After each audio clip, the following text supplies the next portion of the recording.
Ali na usi o mi ko fa fonga e tau ki foi periote si ave ai pe Tonga e maman go toa ama fana te shatu ke kau vai vai hange kau ko e fia ni ya isa ya ka to tata ka motonga ki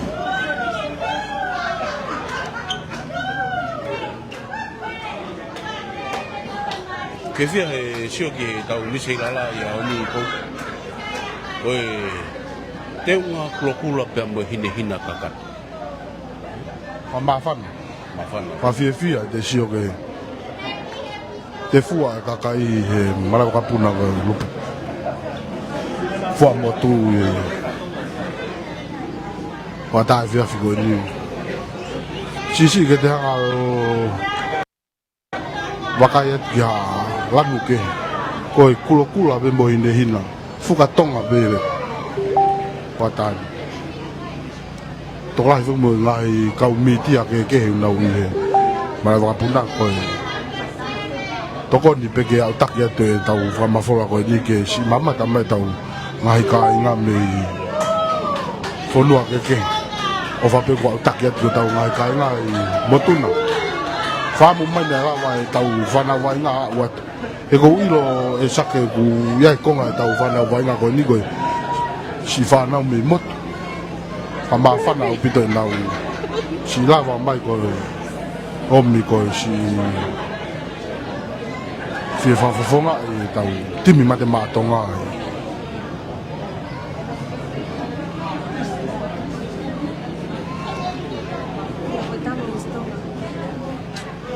tokola hivo ke whanau e sake kou ilo I kunau ke I he tau iki tau pehe koe hakau koe ni koe whanua ia ka hau whangi whanau koe ni pau te sio pehe nau wainga riki koe ni nei toko osi koe ni tau koe a ipu koe a riki e nala e lai ia seheria tau maari o te sehe whanau tonga unau wainga I whanau iki en tau pehe unau ke tau iki au taimo nau tu ia fran vai nga ilo tamara e ko nau tu ku nga ta ka fe ai sake ko pau te nau pau pe nau vai nga I fo kala pu o to ki ke ang taimo nau tu ia fran mate Ma'a Tonga fa fo nga tau ki fo noa pau pe na tau sio nga vai nga ko na e fa ho ki mo wa no ta fitu ka me moni pe mate Ma'a Tonga fa nau ko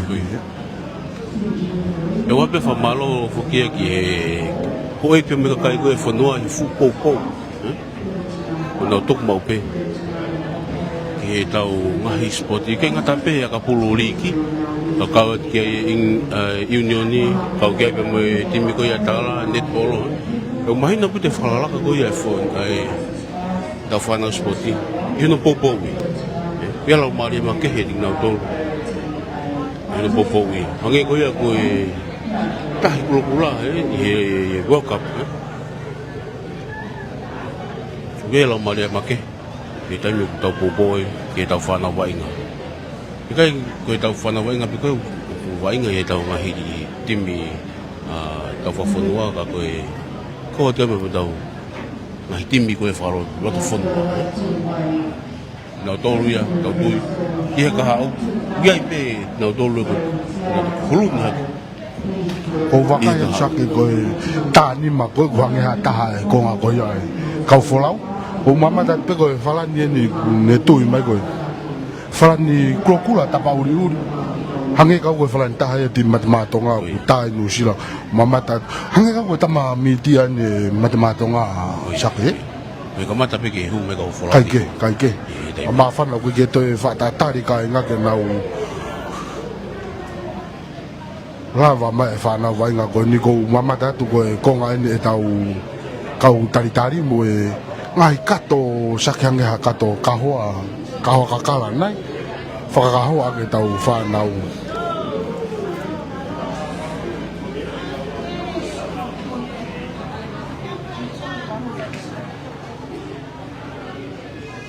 o wakaya ke sake ke ta live yang atonu ko ni tokola he puta kai ngau nau si mamata mai ke fie tai tari mo tau ngai kai nga ko ni ai whanau mate Ma'a Tonga i wha motu. I he hoa tae whiaf ko ni. Paku o te pe me wha malo ia, Loto unga mooni, ke te kumutoku to pe ngai kautaha. Mu wha atoko ni mai, ke no wha mafola tu. Ngahi wainga, kai ngata pe ngahi wainga whala no whanua. A kau e me mo ngahi wainga ko ia. Pa me maman lahi, au wha atuka tuku ia he tau pesi Facebook, mafu ke tau YouTube. Pa me tau leti o, o to e whamaro. Loto ho unga ia mooni ke te kumutoku to pe ngai kautaha. O mu wha sponsor, luma wha atoko ni whapanga mai. Ke te ki mautoro, ke lawa ki wha mafola, tanga tonu atu.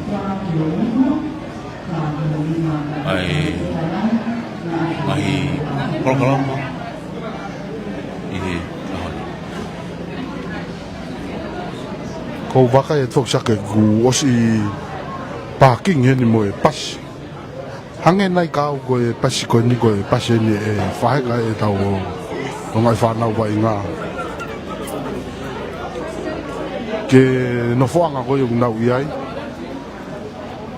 Marau te nau pesi pe i he tau hotere tā ngā konu ko pesi. Ko ia nai sake. Ko ia nai whaitu pesi kai tau whanau wa inga i Nuku'alofa. E waitu i ko tano. Ue, ka tako tano. Ko hotere tano a te nau. Tano a, te kuepe ko ngai a. Muat no toko nau ngai whamiri whiroake. Ia mo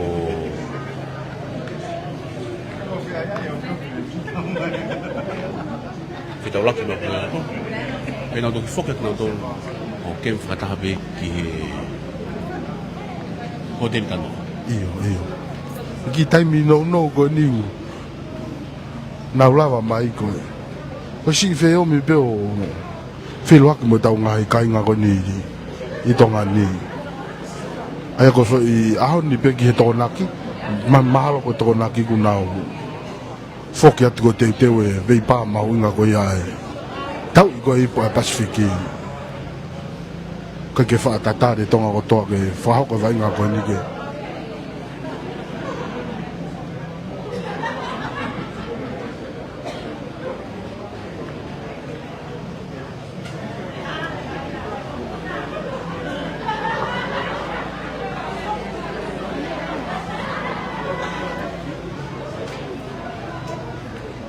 Tuko he wania, ki o te pe tatalirei, ki he tonga katoa pe, o ko mō mea mai, o mamata mai ki whamawhoranga tonu ko ia he wania. Whataonga pe, o wau takalirei atu pe ngai ata, ki motoro. Pe ata lirei atu, ki ho mō wakai mei ko ia, ki no taitari, o timi mati Ma'a Tonga, i he marawa ka punda whamotu, i he whiwhina.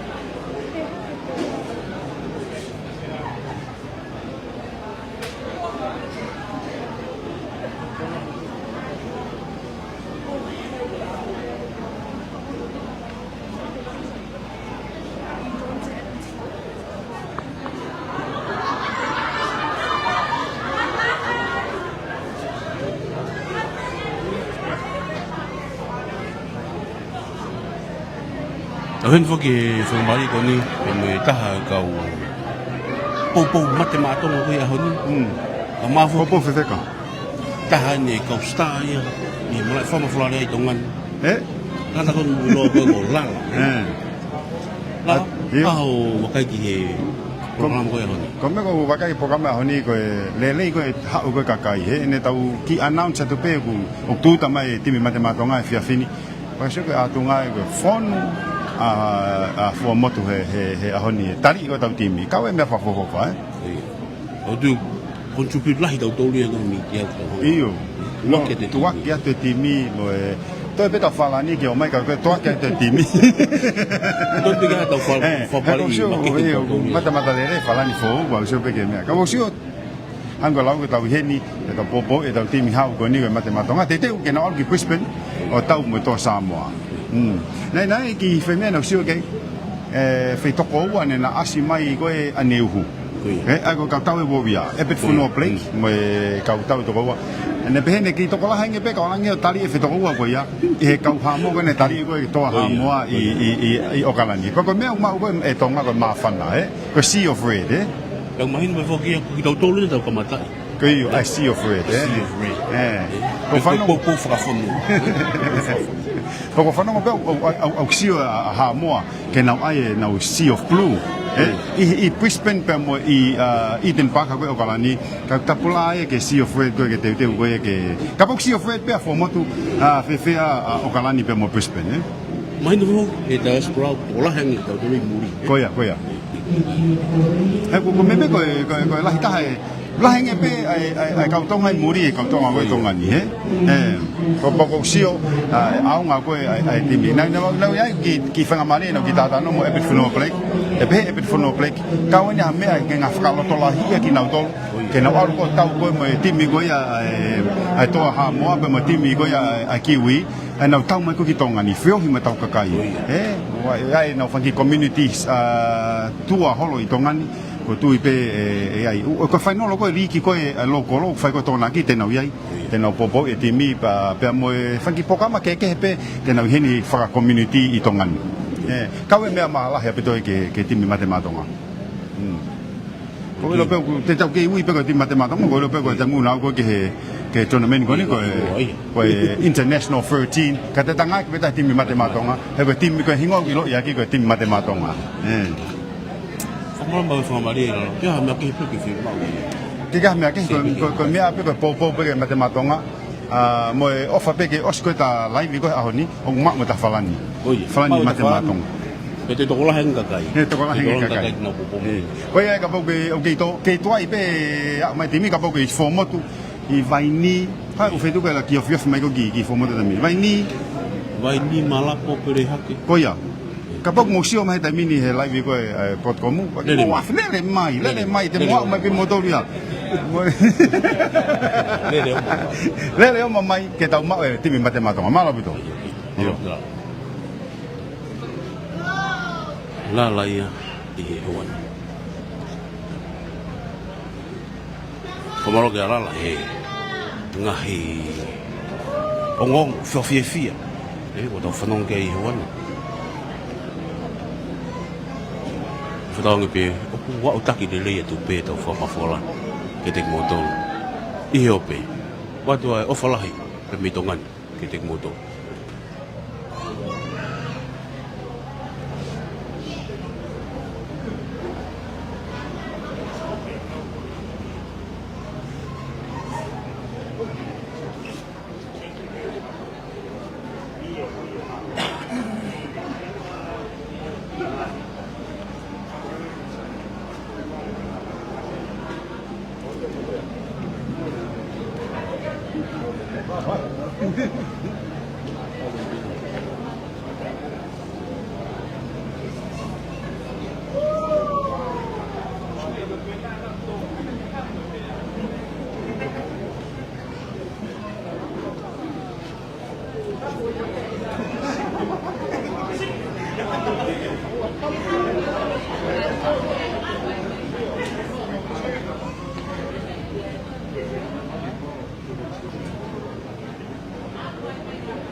Pe ko hoan fu to ki taitali pe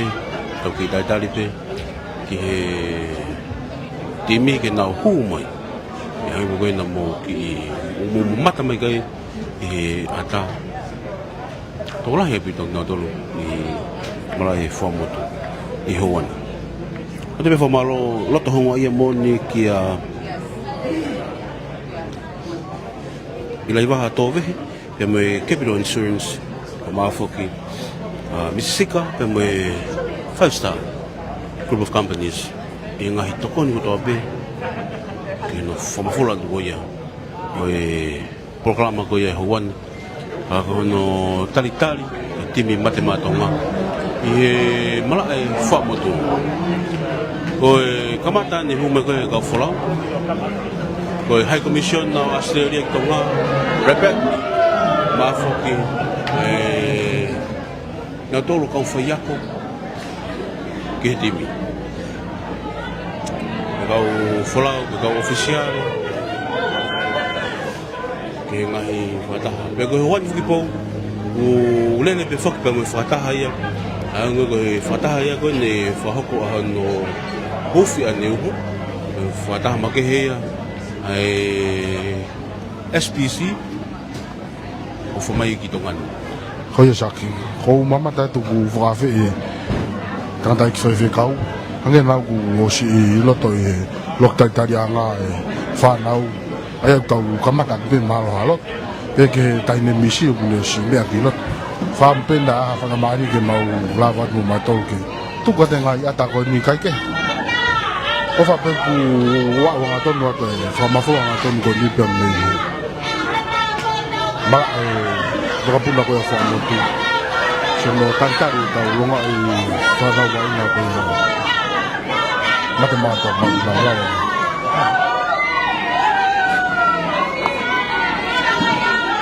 Pate mo whanau mai peke ngahi Kai la mo whakau fia fia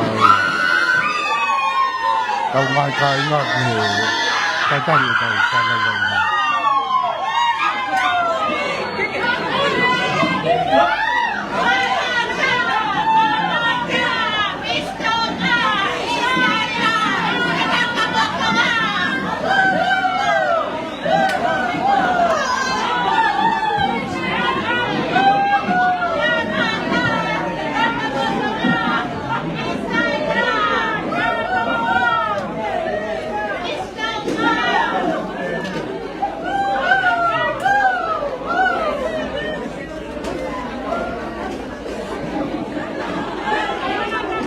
Pada pada dari ki tongo toa. Mau loka mai dai min. Dai min. Tosi be dai mi pe hu mai go tau timi. O pete pe. Ki lava ko ye te siu mai go timi de nau ki fariana ki pe mua he ka pe ki pasi. E nau ma wa ta tolo. Ki pitu di no fo di.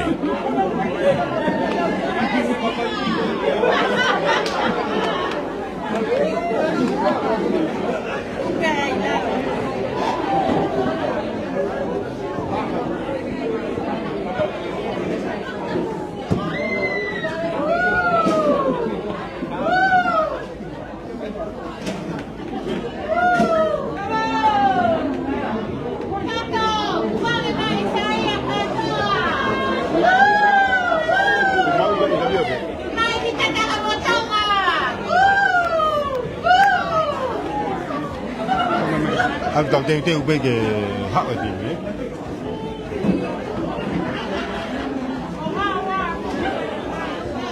Hoan dia ko fata hada pe molala. No te kai ko timi. Hoan Se ke toko la he kakai, toko la he kakai. o te whamalo ka te motu ko ta pou mo me mahe o pe. O te taitane rei, ka te kumau e mara e wakapuna wha motu e hoan. Kau pehe timi hangi pe unau lele ki iten paka he te taitali pehe kakai na ko.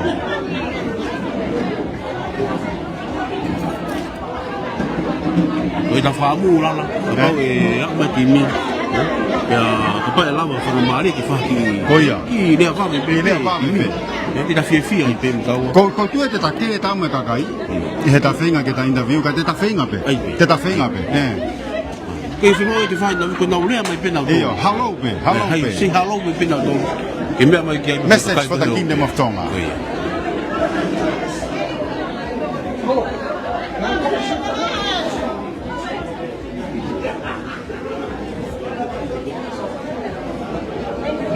O maa whope mua ngahi kahoa henu. Kahoa ke whakahoa ke tau whanau o kau wainga. Ke ngatai ko ngahi pena. Kau popo ina Isaia katoa. Kau ina staff o hu ke timi mate Ma'a Tonga. Kau ina he 到了到咧嚟到點面咪西到富啲嘅嘅富西到 half 嗰個富嚟當埋嗰呢個西啊加多，聽你咪夠波波。我咪你副個打個機師，機對啦，機對啦，機位。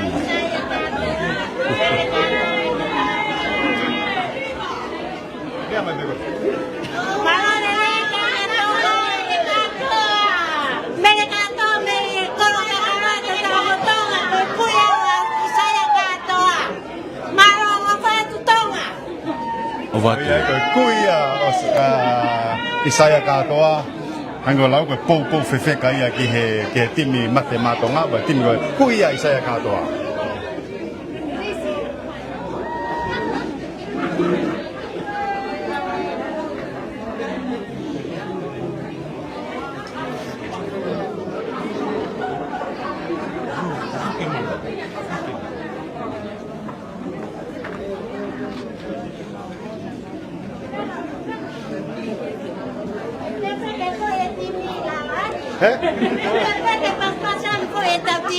馬落去包喺度店面。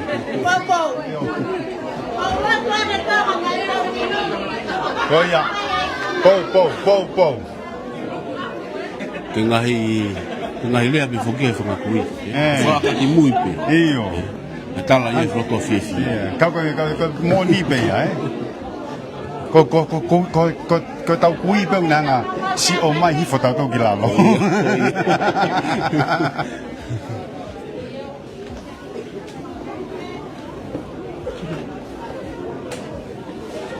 哦，咁乜嘢？我對比啦，咁乜嘢係好咪佢係個 official 呢邊咪掂嘅。Like who my family. Family. Hoa my family. Ma hu inga au pitoia ke laki mua pe hoa. Ka sai va inga. Au ngai fa hinga foki au. Mo hila pe. Fa hinga ni kunau. Si mau ho.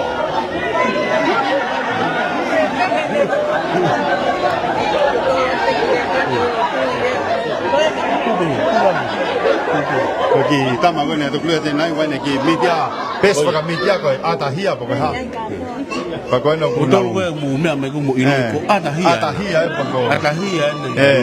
o pa te ama ka we ha fa ta be mu timi e ho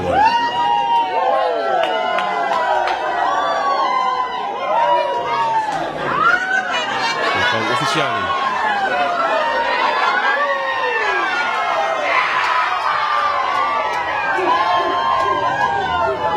play.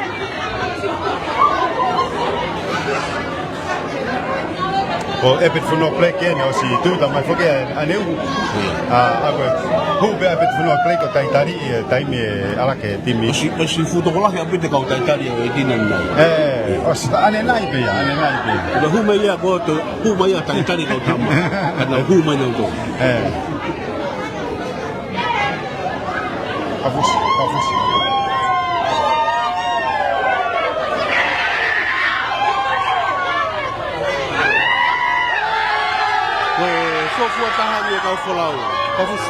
How does it feel to be in the Kingdom of Tonga?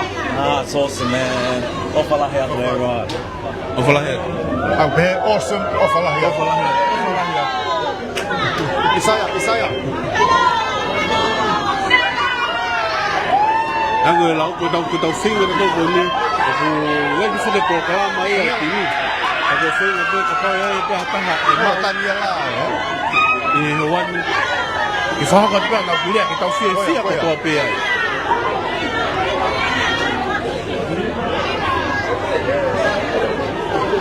Habibi. Kau mau heni Tonga ni. Maafan. Saya apa?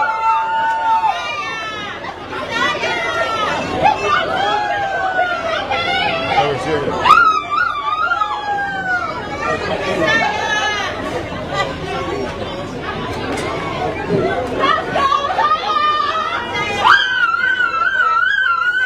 Kawan niyo, fu tokolahi au pitong ai ka inga ngai whapili ka mai whanua pe ia wan ke taitan ia tau timi Isaiah, can I just say one question? Isaiah, you just got given a lei from your grandma. How does it feel to be here in the Kingdom of Tonga and also getting a lei from your grandma?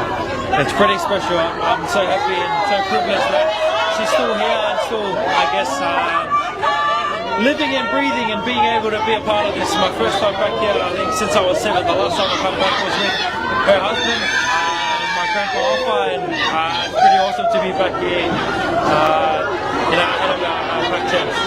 How does it feel to just be amongst all of us? Be amongst all the crowd and everything? It's the best. Hey, they say we have the best friends in the world for a reason, and this is exactly why. How far do we have a good time in Tonga? About that. I will not fia and the mountain and lay me in the cool. Kan te do rahi pe mo ni kau pou mai. Lahi mai kau po.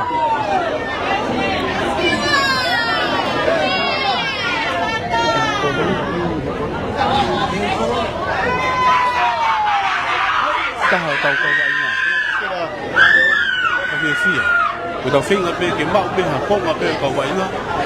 Ke flaho ka pe mo interview. Wata la. Lee, how does it feel to be here in the Kingdom of Tonga? Yeah, it feels very good. You see all the fans. Yeah, it's very good to see them all. I'm looking at your eyes and you're looking like you're in shock with all the amount of people here. Yeah, there's a lot of people here. Some of my friends, it's good to see them. Yeah. Following in your brother's footsteps here in the Tonga team, how does that feel? Yeah, good.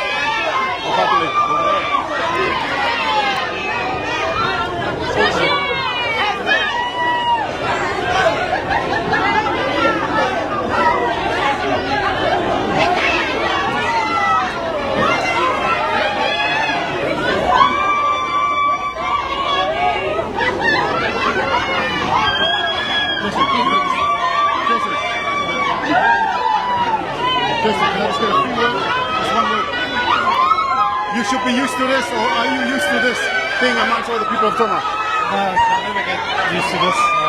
Obviously, it's always an experience coming back to the motherland and to see the support that all the boys are still getting.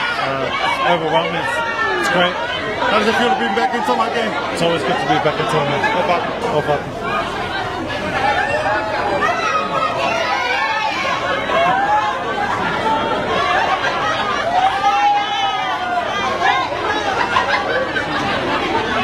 Well, fia honey, the bell moon and my finger to la la kimua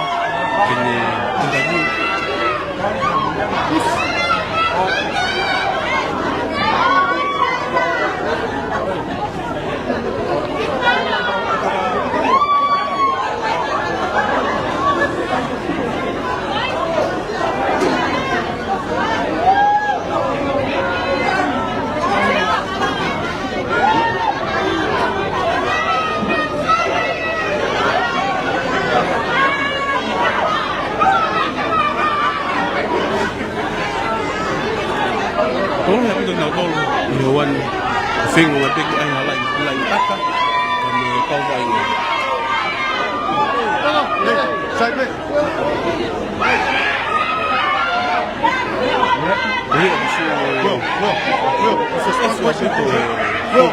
Back again to the Kingdom of Tonga, again with the crowd all around you. How does it feel? It's great to be back. I think it's a wonderful experience anytime we get to come, especially for the players. I'm sure they'll be very excited.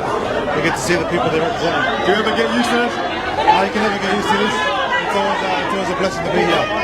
How does it feel to be back in Tonga? We love it. We're very excited to be here for the next few days and we're going to win the Pacific Championship.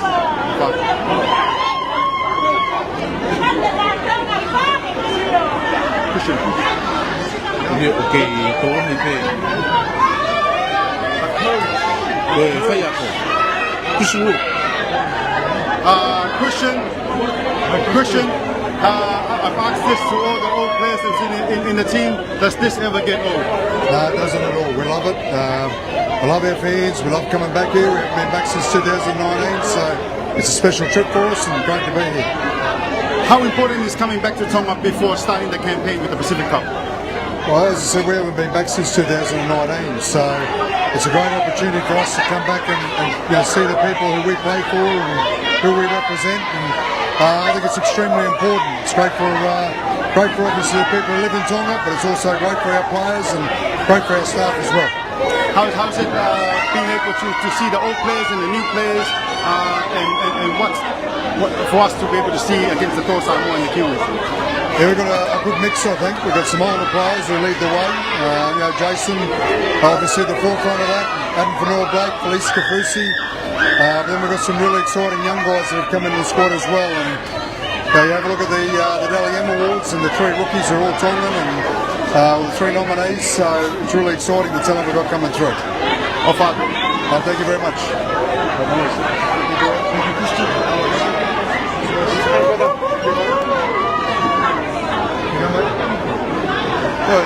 Lava lele ia ta interview ko mo kau ba inga hanya ko ngoi pe mo long mi kau pe mo awe ya fa fia fia sio ko te fia lah ye ku fia lah api tau ko mo ni ni yo fia ko ni ki mo fia ko kau fa fia mo ngoi sai api tau so ko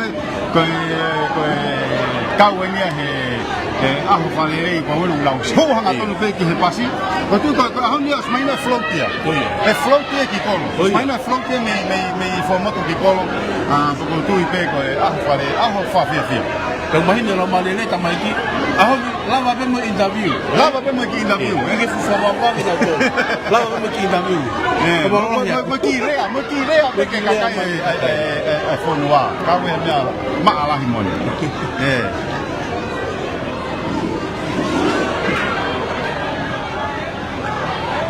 ko tu pe ma ko ni una fenga pe ke pasi pa na sio ku hoka te no programa ko lo pe ko programa ko he ako la ki ko me pe ma o tai mini ko na sio he tau ko ai final ko ai liki ko ai lo polo ka pa ka sio mai he ope lai bi ko na ko ko mo fenga ki final ko ai liki final ko liki local league ko tu e timi matematonga tau sio fia ko mo fa ho ko tau fanti tau no mo te o te mo lahi e la mai fenga mani ki ka vi ko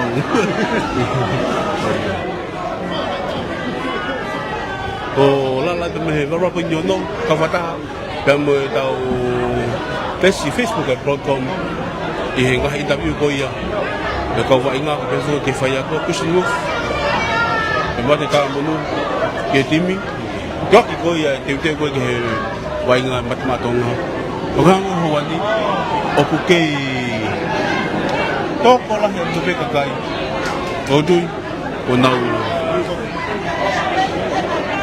ku wa no na ke to pasi e ho wani de ke na no nga tu e ho te ta do wani la ya ho bi maka isu ki he ka kai to ko la o ku na maka Toto ko ahoni he lai ko ahoni pau pe ke to la ko mama ta ko ai siti mi ko le Ma'a Tonga timi ha ko Ma'a Tonga tau le tau ko wana ko la ga tau le tau au ka u fangi fe au ke ko fiam fa international ko fiam fa Pacific mo hange pe wi ko me ko participation be au pe ki kau ko timi Ma'a Tonga kaya timi Ma'a Tonga o kuna wana ko ia pa na ko semi final he World Cup ko ko te mau ke ange ke na autor ko ke imagino tau o fa kana autor ko tu mau ko ahoni ke ta ha me fa ho ka ahoni mo weekend ko Ma'a Tonga ta weekend ya fo ka te timi pa ko Ma'a Tonga ku ka ni fa ho ka tau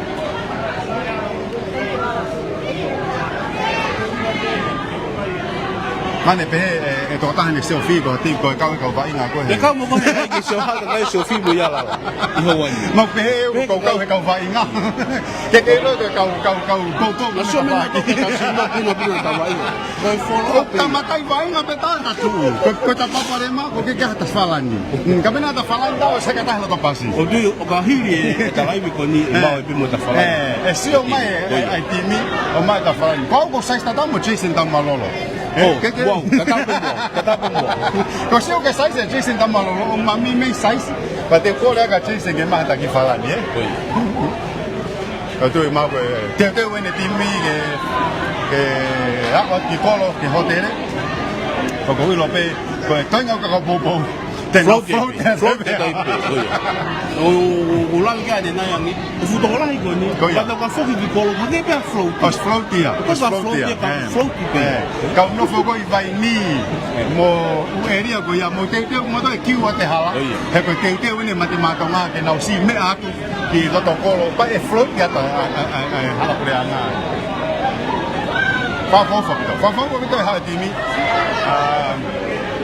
Mo Fafofo pito na wai na taimi ke na fio hi mai kakai na ki haki na ki faita ko no to heka te lo to pasi wai me ta ki taimi ke ta ki da vi mo na to pa ka wai me fa fia Ko fio mo make he na ulo ai kakai ko bo wa tu ka mo na fio to to koia na ulo me ku na wa ina no e kanga Jason Tamalolo pe ko si moto nai a fio hi pe he ko a ia me kakai tonga tama te kai motu wa ia Fo pe tan go toa. Kone hau pe ki tonga ni fo. Kone to pe ko ki okala ni fo. Kone to pe ste rio ki fo pe ya. Kau ki tan go to pe mo a tonga pe hapai pe he kakai tonga.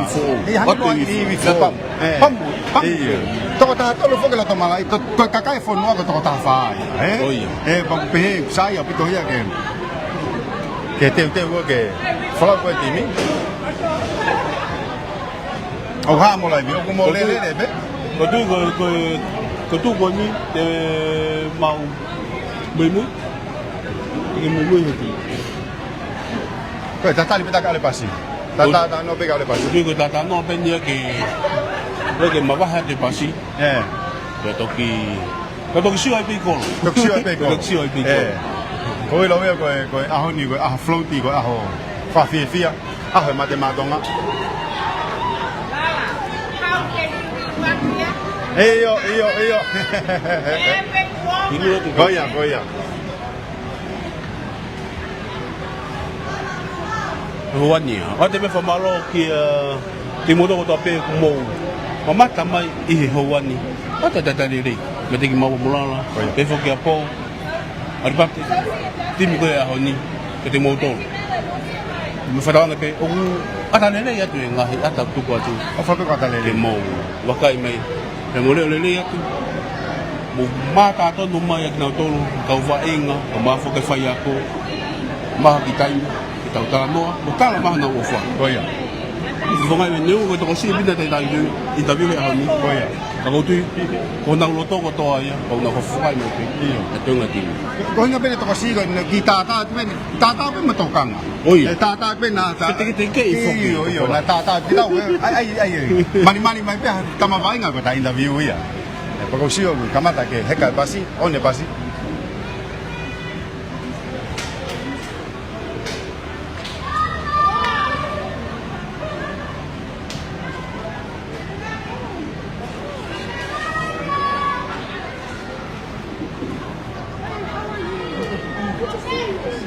Glad you guys are here.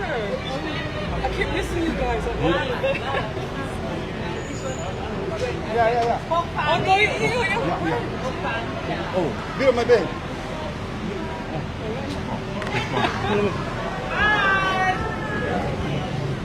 Oh, yo. Ko ta kula mai pe tau. Oh, le pe lai vi ya. Lai vi o heka tai pe he me le. Pe mu mu te pe mo ti mi ke tano ai de sto hotel.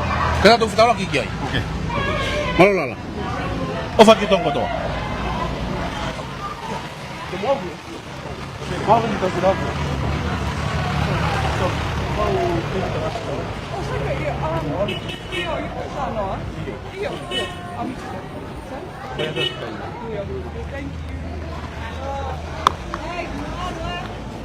Ano? Wala.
pea pea hiki mawawā.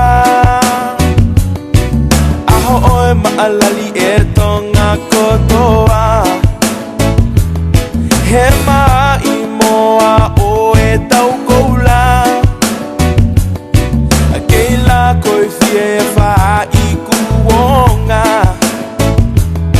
Huwhikina a sir te tala monu. Ke monu moni tonu si o tahau. He taloni oi o lita topu tapu. Kalau ni ko liki vai ki whangatapu. Tangane ke tau tue. Seuke he lopa aione. Tangane ke tau tue. Seuke he koho ahoe. Fautasi kuolua e he tuti haapai. He mokoi ne toka i he whanga i he si. Tau aki pulu moe lea aitohi. Tali ho tau pu i mo whakawhetai.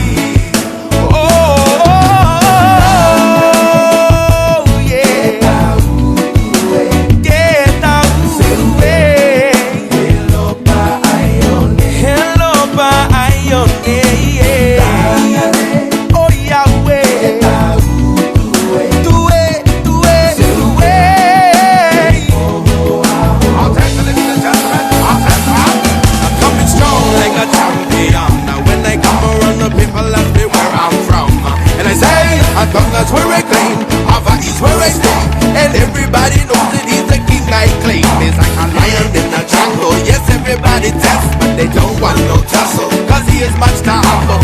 To all my people in the house tonight, hear me sing, yeah, yeah, yeah.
party people, this is Captain Josh speaking. Welcome on board of Tutu Airways. After takeoff, we'll pump up the sound system, cause we're going to Ma'a Tonga. Yo, this is a remix. Here we go. Don't wanna be a bus driver all my life. I wanna pack my bags and leave this town. Grab a flight, fly away on Tutu Airways. Fly me high, Polynesian style. I look up at the sky and I see the flags. I look down at the ground and I see the people on around. Fly away on Tutu Airways. Fly me high, Polynesian style. We're Ma'a Tonga. Back to the island. We're gonna have a party with Tutu on the beach. Tonga tu mai ke tahiki hatu e. Mate Ma'a Tonga e na ihe mala e. Koe hauta e riua e o tu wheneni te. Teu toko ua ke ki whakatete. Iyo, iyo. Mate Ma'a Tonga e na ihe mala e. Iyo, iyo. Teu toko ua ke ki whakatete. Iyo, iyo. Aue, aue. Iyo, iyo. Aue, aue. We're Mate Ma'a Tonga. Back to the island. We're gonna have a party with Tutu on the beach. Amuhi e te piki he ne o sita hafa ka maku kore tāta o mai e fuka me hake ki i foto ke lau ki he tonga urungia pe i kuna kei Mate Ma'a Tonga milo to Nuku'alofa tala ke kolope ko tonga i nia hangi e ka wale i ne hina kulo kula kone asi i o runga ko tutu mo toko koe mate ki he moto. Iyo, iyo. Aue, aue. Iyo, iyo. Aue, aue. We're Mate Ma'a Tonga. Back to the island. We're gonna have a party with Tutu on the beach. Let's go. Oh yeah, it's the Mate Ma'a Tonga. All the people holding round on roller coasters. Rugby League World Cup, Tonga's coming for ya. Get back, it's the Tutu step. Hey, oh yeah, it's the Mate Ma'a Tonga. Rolling from hard pedal to the longer for all you need it on some raceful crap. So wasting all our time and get the Tutu set. We're Mate Ma'a Tonga. Back to the island. We're gonna have a party with Tutu on the beach. Iyo, iyo. Mate Ma'a Tonga e na ihe mala e. Iyo, iyo. Teu toko ua ke ki whakatete. Iyo, iyo. Aue, aue. Iyo, iyo. Aue, aue. We're Mate Ma'a Tonga. Back to the island. We're gonna have a party with Tutu on the beach. Hello, party people. This is your Captain Josh speaking. Thank you for flying Tutu Airways. Mate Ma'a Tonga, you have arrived to your destination. Win or lose, we don't give a damn. 'Cause at the end of the day, we're still Mate Ma'a Tonga.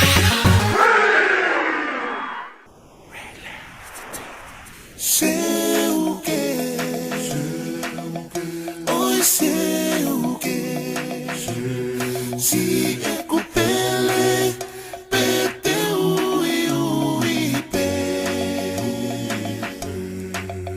te vita la tai mau mi no no te fe fe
Tonga ki olunga pasi mai honi ma Tiki I e fukaki he ma olunga taha Fo ipiri o te yo ke whaka ilunga Ma te Ma'a Tonga pe ki he auha Pou pou mai, ta alo hofu ka disco mai O a te ke ma, pou mai Ta alo hofu ka disco mai Pea ke hiki honi ma Kuma te Ma'a Tonga, kuma te Ma'a Tonga pe Aluai, oa Kuma te Ma'a Tonga pe sana Kako toi what? Kako toi I he what? tonga kotoa pe, i he fo i kolo pe Tu'u mai ki o lunga ke tahi ki hatu e I koe mate Ma'a Tonga, oku i he mala e Koe mate Ma'a Tonga, teo ke whakatete Fusi i e whika, pia ke pou pou mai He ko fu'u aho eni na tau tariki ai Tohi i he historia, pea whaka ilo ngai Mate Ma'a Tonga, tala ange whenga mai Ko mate Ma'a Tonga, ko mate Ma'a Tonga pe Aluai, oa Ko mate Ma'a Tonga, ko mate Ma'a Tonga pe Kako toi what? Kako toi what? Mate Ma'a Tonga sana, let's go!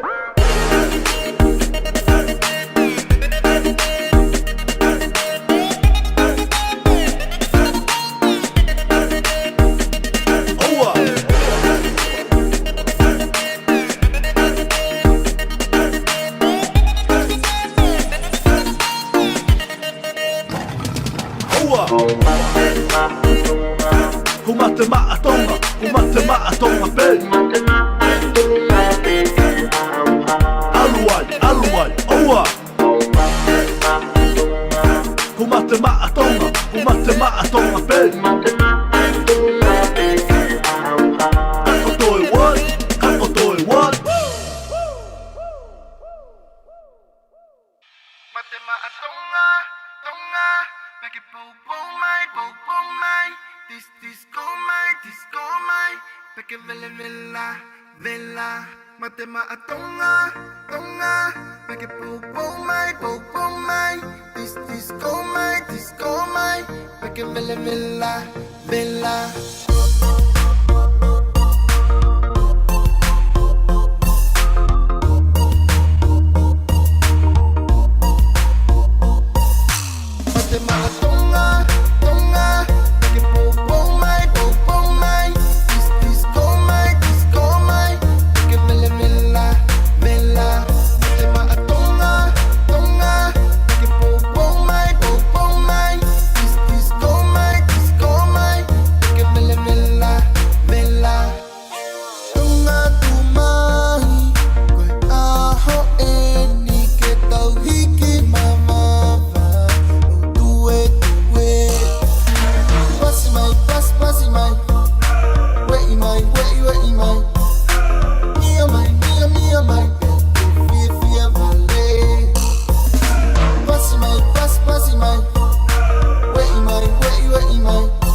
Mate, Ma'a Tonga, mate, Ma'a Tonga, mate, Ma'a Tonga, mate, Ma'a Tonga. Champion, champion, champion, champion, champion, champion. Everybody know Michael Tending is the champion.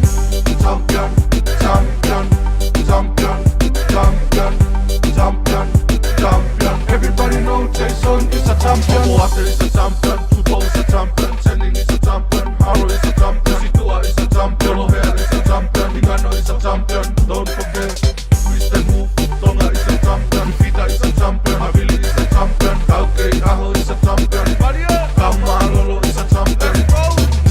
Champion, champion, champion, champion, champion, champion. Everybody know Michael Tending is a champion. Champion, champion, champion, champion, champion, champion. Everybody know Jason is a champion. Mate Ma'a Tonga, mate Ma'a Tonga, mate Ma'a Tonga, mate Ma'a Tonga tau hiki hatue. Kore aho oi whakatete, ua iloa e po i piriate, tau fia fia vale ai pe, i he opa e ki mau pe. Champion, champion, o tua ngō tonga ko hoka tokia. Champion, champion, pore pore ai ai tonga kotoa. Champion, champion, mate Ma'a Tonga ho mau o taanga. Champion, champion, opa i he tonga kotoa. Ika manu is a champion, Ma'u is a champion, Kata is a champion, Murdoch is a champion, Moa is a champion, Joe is a champion, Lucky is a champion. Don't forget, Christian Move, Tonga is a champion, Batu Bay is a champion, Ai is a champion, Katoa is a champion, Monua is a champion, Mate Ma'a Tonga is a champion. Champion, champion, champion, champion, champion, champion. Everybody know Michael Tending is a champion. Champion, champion, champion, champion, champion, champion. Everybody know Jason is a champion. Mate, Ma'a Tonga, mate, Ma'a Tonga, mate, Ma'a Tonga. Everybody know Michael Tending is a champion. Mate, Ma'a Tonga, mate, Ma'a Tonga, mate, Ma'a Tonga. Everybody know Jason is a champion. Mate, Ma'a Tonga. Owa.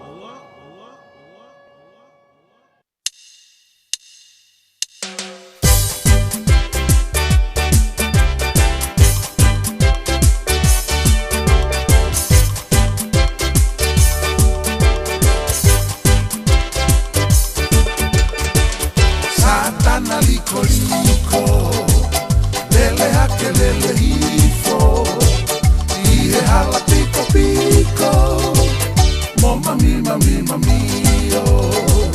Satana liko liko, lele hake lele hifo, ihe hala piko piko, mo mami mami mami oh. Satana fakala, elelo manga manga, fotu mai kata kata, situ akai kaanga, Satana fakala, o elelo manga manga.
Aho oe maalali e tonga kotoa